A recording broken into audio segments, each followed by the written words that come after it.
Welcome students, very short process, একদম সহজ করে ভাবো। আজ ক্লাসটা অন্য টাইপ। কোশ্চেন করছি তোমাদের, which is most important to get best of the best result in study. এটা সবাই চায় যে আমি একটা ভালো রেজাল্ট করব, তাই না? তো তার জন্য কোনটা বেশি ইম্পর্টেন্ট? দেখো, তোমাকে আমি চারটে অপশন দিচ্ছি। পড়তে যাওয়া, রেগুলার মানে যে টিউশন মাস্টারের যাচ্ছ, পড়া সব বুঝে নেওয়া, পড়তে যাও বা না যাও, সে বন্ধুর কাছ থেকে হলেও বা ইউটিউবে সার্চ করে হোক না কেন, পড়া সব বুঝে নেওয়াটা বেশি ইম্পর্টেন্ট। সব নোট করে নেওয়া, মানে অনেকের আছে পড়তে যায়, পড়া বুঝলে কি বুঝলো না বড় কথা নয়, আজকে স্যার কি করেছে সেটা আমাকে দিয়ে আমি খাতায় লিখে রাখি, পরে একদিন যে কোনো সময় করে নেবো, ওটা নিয়ে কোনো চিন্তা নেই। এই নোট করে নেওয়াটা বেশি ইম্পর্টেন্ট না ঘষা মাজাটা বেশি ইম্পর্টেন্ট? কোনটা বেশি ইম্পর্টেন্ট? তোমাদের স্টুডেন্ট লাইফে তুমি বলবে স্যার নিশ্চয়ই আলোচনা করবে এইটা, তো সে তোমরা আগে জেনে গেছো হয়তো। সত্যি তাই, 100% এটা ছাড়া এগুলো সবই বিজনেস। এটা মানবে কি মানবে? আমি অবশ্যই বলছি এইচএস আফটার 10 এক্সামের জন্য, বিলো 10 নয়। বিলো 10 এর ক্ষেত্রে তুমি ভাবতে পারো যে এইটা স্যার বলেছে, ভুল বলেছে।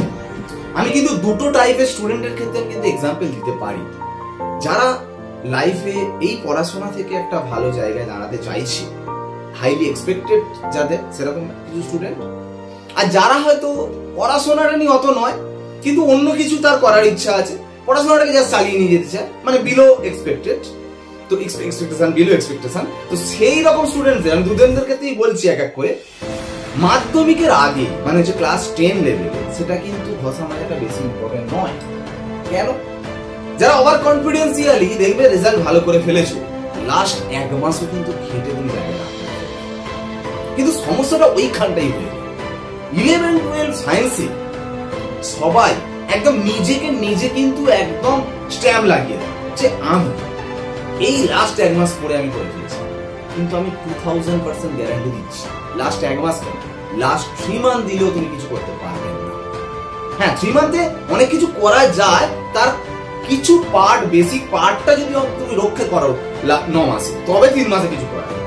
মানে 3 মান্থ আগে থেকে তুমি শুরু করে সায়েন্সের সবকটা সাবজেক্ট রেজাল্ট করবে, এটা সম্ভব নয়। 10 এ সম্ভব, কিন্তু 90%, 95%, 97% পর্যন্ত করা যায়, এটা অনেকেই করেছে।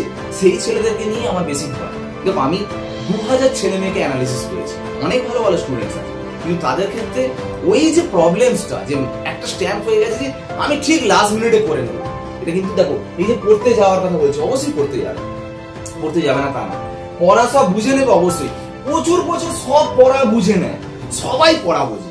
কে পড়া বোঝে না বলো তো? পড়া বোঝার কত অপশন আছে এখন বলো? এখন পড়া বোঝার কোটি অপশন আছে। তুমি যে কোনো ক্লাসের, তুমি যদি ইউটিউবে সার্চ করো বা অন্য কোনো ইতে সার্চ করো, সঙ্গে সেই পড়াটা চলে আসে। কে পড়া বোঝে না বলো? যে ক্লাসে যাচ্ছে তুমি বন্ধুর কাছ থেকে পড়া বুঝে নিতে পারো, বই কত রকমের আছে, পড়া বুঝে নিতে পারো। তাহলে সবাই কি একই রেজাল্ট করেছে? মেন জায়গাটা হচ্ছে এইটা আজকের দিন থেকে, আজকের একটা নির্দিষ্ট ডেট ঠিক করে যে এই যে আমি এই জায়গাটা ঠিক করব, তবে সব ঠিক থাকবে না, আর কিছু ঠিক থাকবে না। এই যে সব নোট করে নেওয়া। দেখো, একটা কথা বলি, তুমি লাস্ট 3-4 মাসে তুমি ভেবে দেখো যে তুমি যা স্যারেরা করিয়েছে, জাস্ট পড়তে চলে গেছি, খাতাটা বের করেছি, লিখেছি, নোট করে নি, আমি ঠিক করে নেবো। আচ্ছা বলো তো, যেটা নোট করে নিয়েছো, যেটা 3-4 দিনের মধ্যে করে উঠতে পারোনি, সেটা দেখো লাস্ট 3 মাসেও করে উঠতে পারো, তাহলে ফাইনাল পরীক্ষার আগের দিন পর্যন্ত সেটা হবে না। ওগুলো ওরকম ভাবেই পড়ে, এটা মানতে হবে তোমাকে। ফাইনাল পরীক্ষার আগের দিনও তুমি কিছু করতে পারবে, একদম দাঁড়িয়ে দেখবে জাস্ট এরকম হয়ে গেল, এই যা কি বলবো, মানে এই এখন থেকে যদি তোমরা এই সজাগটা না হও, অনেকটাই বাকি কিন্তু সময়টা, তাহলে কিন্তু আর সময়টা পাবে না। এইটা একটা ভেরি, মানে এই টাইমটা এমন একটা টাইম, ঠিক মিডিলে তো, মানে এই সময়টা দেখো, দু ধরনের ব্যাপার আছে। প্রথম হচ্ছে ইচ্ছা শক্তিটা কিন্তু থাকতেই হবে, যে না সত্যি স্যার বলেছে আমাকে ঘষা মাজা করতে হবে। এবার দু ধরনের স্টুডেন্ট আমি বললাম, যেটা আন্ডার কনফিডেন্স থাকে আর ওভার কনফিডেন্স থাকে। দেখো, আন্ডার কনফিডেন্স মানে আমার মনে হয় হবে না, আমি পারছি না, আমি এমনি অনেক গ্যাপ হয়ে গেছে। দেখো, এইসব নিয়ে আমি বলবো স্যারেদের সাথে আলোচনা করো। যদি আমার সাথে আলোচনা করো, আলোচনায় বসো। একটা কথা বলি শোনো, আমার কাছে একটা স্টুডেন্ট যে 95% অ্যাবভ মার্কস পাচ্ছে, সেই ছেলেটা আমি চোখে দেখছি। আর যে হয়তো কেমিস্ট্রি বইটাই কেনেনি, সে পড়তে আসছে, মানে আমি তাকে চোখে একদম দেখতে পাচ্ছি, সে জাস্ট পাসও করতে পারবে না, সেও পড়তে আসছে। দেখবে আমার অ্যাটিটিউডটা দুজনের সাথে সেম, কোনো ডিফারেন্স নেই। তাহলে আমি রাখছি কেন? তার কারণ তুমি কি মনে হয় আমি এই এত বছরের মধ্যে সব স্টুডেন্টস দেখা হয়ে গেছে, সব এক্সাম্পল পেয়ে গেছি, সব এক্সাম্পল পেয়ে গেছি, মানে তুমি আর নতুন করে কি বলবে? কেউ যদি আমাকে সাপোজ কোনো একটা স্টুডেন্ট আমাকে বলছে, ভাবছে স্যারকে বলবো, স্যারকে এখন বলবো এই 6 মাস কেটে গেছে অ্যাকচুয়ালি আমি কেমিস্ট্রি বইটাই পড়িনি, এটা বললে কি তুমি ভাবছো কি আমি হার্ট অ্যাটাক করে যাবো? আমি এই কথাটা অন্তত 500 বার শোনা হয়ে গেছে, কারণ এর আগে আগে তোমার মতো কেউ ছিল না। একটা ভালো স্টুডেন্ট এখানে আমার সারা ব্যাচে একটা ভালো স্টুডেন্টও যেমন, তার আগেও যেমন 200টা স্টুডেন্ট এর আগে ওরা ওরকম ধরনের পেয়েছে, আবার তোমার মতো যদি ওরকম স্টুডেন্ট ভাবো তাহলে তার আগেও 200টা স্টুডেন্ট পেয়েছে। কিন্তু সমস্যাটা কোথায়? যে 200টা স্টুডেন্ট তোমার মতো ছিল আন্ডার কনফিডেন্স, তারা আমাকে খুলে বলেছে, তার পথটা আমি দেখিয়ে দিয়েছি, আর তুমি খুলে বলতে পারোনি, তাই জন্য তোমার পথ দেখাতে পারি।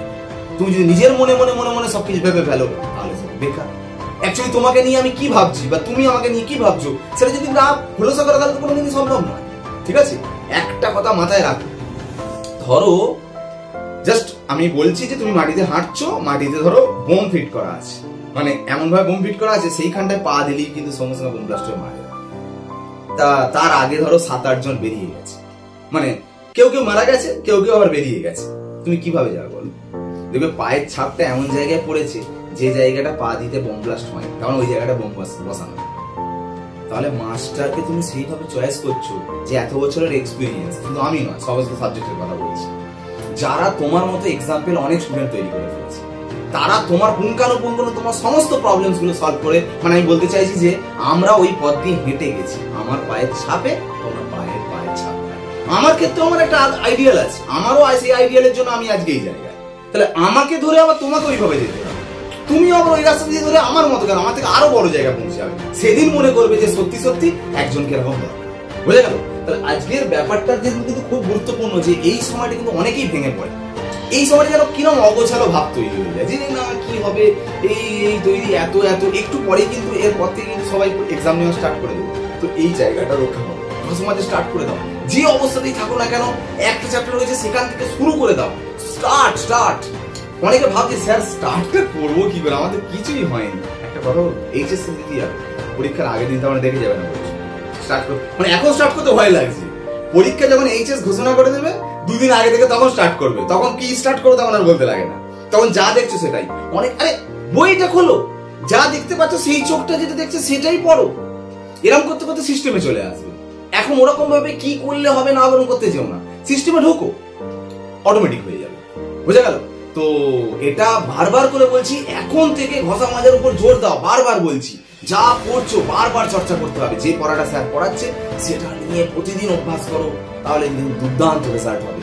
এখনের সময় থেকে এই যে আগস্ট মাস, একদম 15ই আগস্ট থেকে বলে দিচ্ছি স্বাধীনতা হবে, ভাববে আমিও স্বাধীন হয়ে গেছি, মানে একদম স্বাধীনভাবে পড়াশোনাটাকে এমন ভাবে করবো হেভি জায়গায় চলে যাবো, এই ভাবনা নিয়ে কিন্তু ঘষা মাজাটা তৈরি করো। ঠিক আছে, যে জায়গাটাই প্রবলেম সেই জায়গাটা নিয়ে ফোকাস করলাম বেশি। ঠিক আছে, সবাই ভালো থেকো, যে ক্লাস এখানে শেষ করলাম। ওকে, বাই।